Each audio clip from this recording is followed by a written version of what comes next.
All right, workout of the week for January 12th. We got microphones. Look at that. We're getting all professional with this.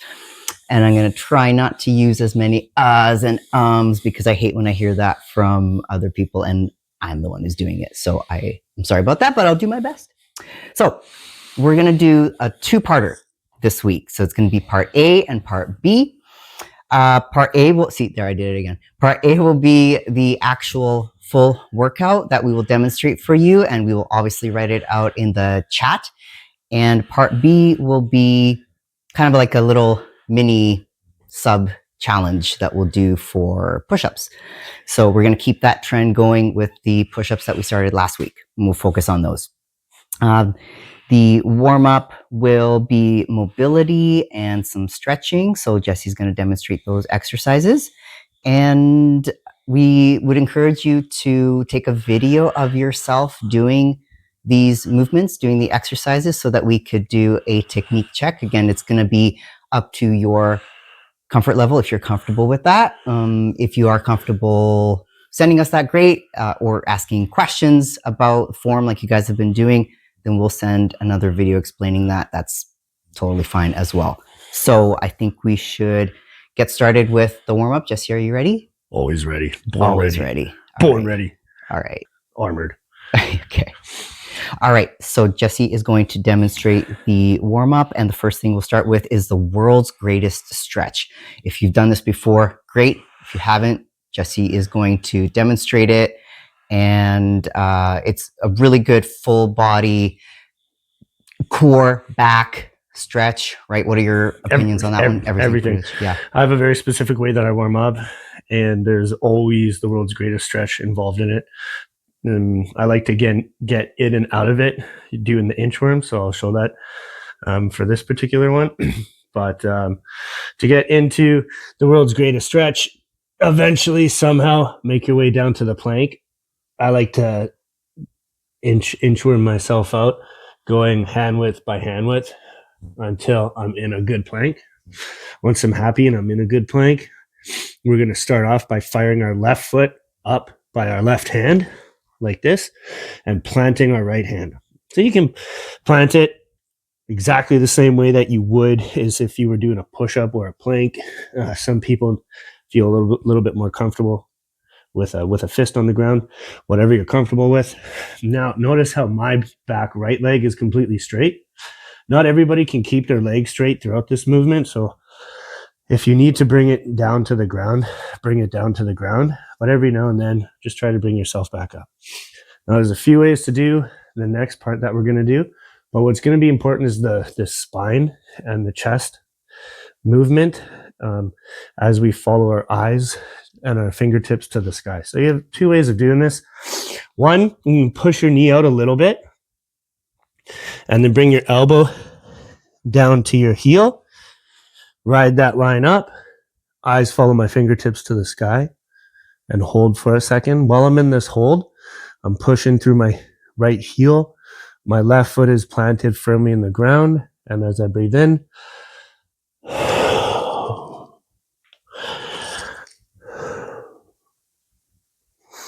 another option that you can do is similar to the planks that we did last week, is you can thread the needle and then drag the back of your hand across the ground as you come up. Holding, breathing.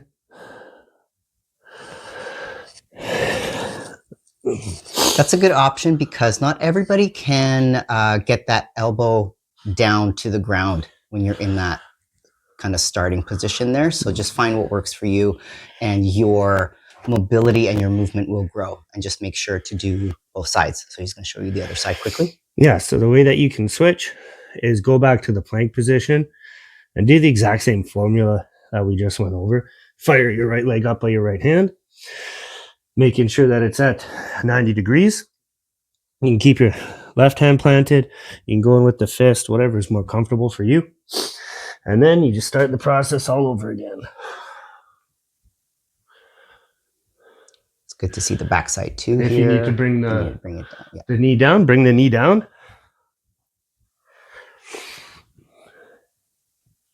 Depending on how good these microphones are, they would have just heard my back crack like 7 times. Oh, I heard that.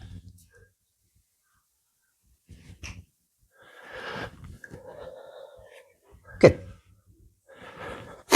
The way that I like to get out of it is go back into the plank, and then you can either inch your feet towards your hands or bring your hands back to your feet, get in that nice low hang position, and then vertebrae by vertebrae, just stand yourself back up.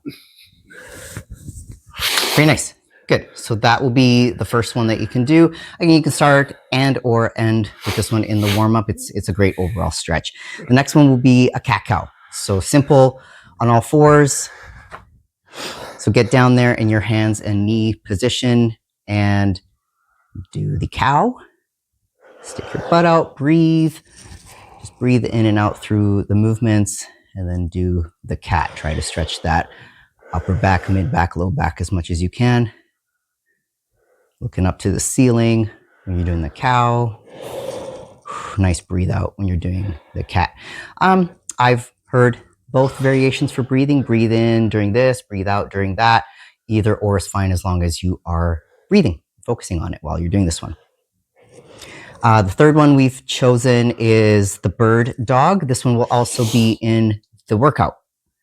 So bird dog, this one is done quite often in a lot of exercise classes. A lot of workouts have this one included in the warm-up and in the end for core. So the key to this one is to try to keep that back as straight as you can, as stable as you can, keep that balance. And what a wise instructor told me one time was to picture a broomstick running from your head down to your low back, to your butt area, and try not to let that broomstick roll off of your back, which is very, very tough to do if you're actually physically doing that. So what they're saying is try to be as steady as possible, get that leg out, squeeze the glutes, keep your arms stacked as they would in like a regular straight arm plank position, and keep your head in line with your spine, everything nice and in line. Okay, good.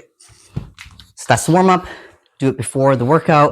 You can also do it after, just to get that relaxation and the mobility, keep that going after the workout too, so, or whatever you decide to do. So let's go through part A, which is the full body weight only workout, focusing on balancing and core this week, because we noticed that a few of you guys were saying that the side plank pull-throughs were testing your balance. So we're going to work on that. We're going to do some exercises that focus on whole body and also work on balancing and core, because everyone loves a good core workout. We're going to repeat this 3 times. There's no time cap this time. And we would like you to rest for, let's say, 1 to 2 minutes. 2 minutes is great between each round. So you can do a video as well. Like I said in the beginning, a video check if you want us to check your form for everything. So the first exercise we're going to do is reverse lunges. We did regular lunges last week. This we'll do reverse. Actually, stand to your side. It's a little bit better. Yeah, that way. Great. So reverse lunge. Exactly the same type of 90-90 position that we want to see. No need to do jumping lunges for this time. You can if you want, but I think we'll just get through these 3 rounds doing regular reverse lunges. Keep your back straight up, look straight ahead, just good posture, good form, chest out. There you go. So reverse lunges are first, 20 of those in total. You can have your hands behind your head if you want. That's a good variation. The next one is standing knee to elbow. So this one really focuses on your balance. So you're going to have one of your legs, start with your left leg if you want, in a 45-degree angle, and you're going to bring your knee into your elbow while you are standing. Exactly, and bring it back, open up, bring it back, open up, bring it back in, and breathe out when you're coming up, just to get that kind of it's like a vertical standing crunch in a sense. So you're going to do 20 of those. And then you're going to go down on the ground. Third exercise is very, very similar. Just a single knee to elbow crunch. So keep one of the knees bent. You can keep the other knee straight, or you can keep the other knee bent. And also with the leg that's coming in, if you keep it hovering up off the ground, it's going to be a little bit more challenging. You can rest with your head each time, or put your leg down, or you can keep your knee bent too if you want as you're coming down. Yeah, there's many variations for that one. So 20 of those on one side only. So pick a side. You're gonna stand back up, do the other side for the standing knee to elbow. So now you're gonna do your right leg. Yep. Same thing, keep that balance, take your time with this one. Make sure you're breathing out and doing that crunching motion on the way up. So 20 of those for the other side. Go back down on the ground. You're gonna do, now we have to complete the other side for the knee to elbow crunch. So do the right side instead. Yep, that one. Yep, so 20 of those. Okay, you don't have to do the whole thing, that's all right. You're gonna stand back up. Gonna get you to do the curtsy lunge. So the curtsy lunge, I think we can see it pretty good from this angle. Yeah, so pick a side to start with. No, you're just gonna do one side. Just gonna do one side at a time. Yeah, and then come back in. Good, so bring that leg out as far as you comfortably can. If there's any pain in the knee, then don't go as low or don't go as far with that leg that's behind you. So you're kind of doing at an angle with that curtsy lunge. Okay, so you're gonna do 20 of those for that side. And then you're gonna go back down. You're gonna do the bird dog. So be on your hands and knees. We did this one in the warm up. Same thing. Take your time with this one. Really feel the contraction in your back, in your glutes. And yeah, don't round your back as much. Keep it a little bit more, yeah, a little bit more straight, a little bit more steady. So a couple second hold for each one. And I think the key to this one is slower on the way down. So really focus on the way down. Don't let your arm and your leg just drop. And also try to bring the leg and the arm up at the same time and down at the same time. So make sure one doesn't come down before the other. That's also a good key to this one. Okay, we're almost there. So stand straight up. You got to do the other side for the curtsy lunge. So whichever side you didn't do last time, you're going to do that one. Again, more balance work with this one. Yeah. As you guys will, again, it looks easier than it is. And, you know, when you're doing 20 of these in a row, it gets a little bit challenging, especially if you're doing the 3 rounds. So this is a good start with this one. Great. So curtsy lunge, other side for 20. We're going to do the straight arm plank. So go back down on the ground. And this is a really good helper for doing push-ups, right? Because we start in this position for push-ups and try to get, yeah, exactly.